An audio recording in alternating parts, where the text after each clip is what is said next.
तो व्यूवर्स, आज का जो हमारा टॉपिक है, आज हम सीखेंगे कि हमने एडोब फोटोशॉप में किसी भी जेपीजी फाइल को पीएनजी में किस तरह कन्वर्ट करना है। और इस जो आज मैं तरीका मेथड आपको बताऊंगा, उस मेथड के ज़रिए आप जल्दी से जल्दी अपनी किसी भी जेपीजी फाइल को पीएनजी में कन्वर्ट कर सकते हैं इजीली।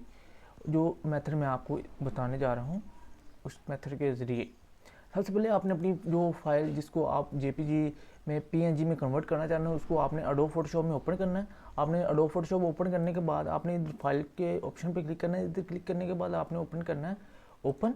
उसके बाद आपने जहाँ पे आपकी जो भी पिक्चर्स पड़ी है जिस पे आप उसको जेपीजी को पीएनजी में कन्वर्ट करना चाह रहे हैं, आपने उस पिक्चर को सिलेक्ट करना है। सिलेक्ट करने के बाद आपने उसको ओपन करना है, वो एडोब फोटोशॉप में ओपन हो जाएगी।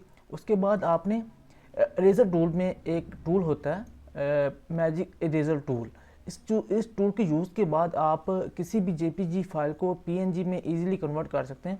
तो ये बेसिकली एक फ्लैट सॉलिड कलर वाली शेप है, जिसमें एक बुक्स आपको नज़र आ रही है, उसके पीछे एक बैकग्राउंड जो है एक सॉलिड कलर है। और इसका हम आज आपको जेपीजी से इसको पीएनजी में कन्वर्ट करेंगे। मैं इधर से मैं इधर से इरेजर टूल में से मैजिक इरेजर टूल चूज़ करता हूँ। मैंने चूज़ किया। इसके लिए ये देखिए मेरे पास ये टूल आ चुका है। इसके लिए अब मैं इसको ऊपर जैसे ही लेफ्ट क्लिक करता हूँ इसके बैकग्राउंड पे, देखिए मैं क्लिक करने के बाद ये रिमूव हो चुका है। तो रिमूव हो चुका है। इसके बाद ये देखें इसमें थोड़ा सा कलर जो था वो बैकग्राउंड उसका वो थोड़ा सा बच गया। इसमें से मैं इसको दोबारा इसके ऊपर क्लिक करूँगा तो ये देखें बाकी सारा रिमूव हो चुका है। अब इसका सारा जो बैकग्राउंड था वो रिमूव हो चुका है। इसके बाद ये इसको हम एज ए पीएनजी फाइल इसको सेव करेंगे। तो ये देखें ये पीएनजी एज ए पीएनजी हमारे पास शो होगी।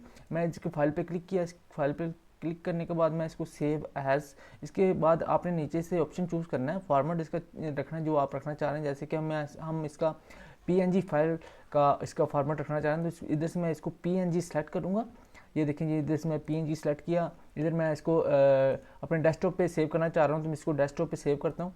सेव करने के बाद ये देखें आपने इसको सेव किया, और सेव होने के बाद ये आपकी जो जेपीजी फाइल थी वो पीएनजी में कन्वर्ट हो गई है। ये देखें ये आपकी जो जेपीजी फाइल थी वो पीएनजी में कन्वर्ट हो चुकी है। इसके अलावा अगर आप किसी और पिक्चर को, ये देखिए मैं आपको करके दिखाता हूँ। जैसे कि मैं ये एक पिक्चर और इसमें से ओपन करता हूँ। मैंने ये इसमें डाउनलोड में कुछ पिक्चर्स डाउनलोड करके रखी हैं। जैसे कि मैं ये फ़ोन की पिक्चर है, मैं इसको ओपन करता हूँ। मैंने इसको ओपन किया। इसके बाद ये देखिए इसके पीछे भी एक बैकग्राउंड सॉलिड कलर है। इसके मैं मैजिक इरेजर टूल के ज़रिए मैंने इसके बैकग्राउंड पर क्लिक किया। क्लिक करते ही जैसे ही मैंने इसके ऊपर क्लिक किया तो ये देखिए इसका बैकग्राउंड मूव हो चुका है। अब इसको जैसे पहले मैंने आपको मेथड बताया, उस मेथड के ज़रिए आप इसको पीएनजी में कन्वर्ट करके अपने लैपटॉप या कंप्यूटर में रख सकते हैं। इसके बाद आप उसको किसी भी डॉक्यूमेंट में यूज़ करना चाहें कर सकते हैं, किसी वेबसाइट पे अपलोड करना चाहें उसको पे कर सकते हैं। तो इस तरह आप अपनी किसी भी जेपीजी फाइल को पीएनजी में कन्वर्ट इजीली कर सकते हैं जल्दी से जल्दी। तो ये थी आज की वीडियो। इस वीडियो को जल्दी से जल्दी शेयर करें और अपने दोस्तों के साथ शेयर करें, ताकि वो उन तक भी ये मालूमात पहुँच सके। मज़ीद वीडियोज़ के लिए जल्दी हाजिर होंगे। Thanks for watching.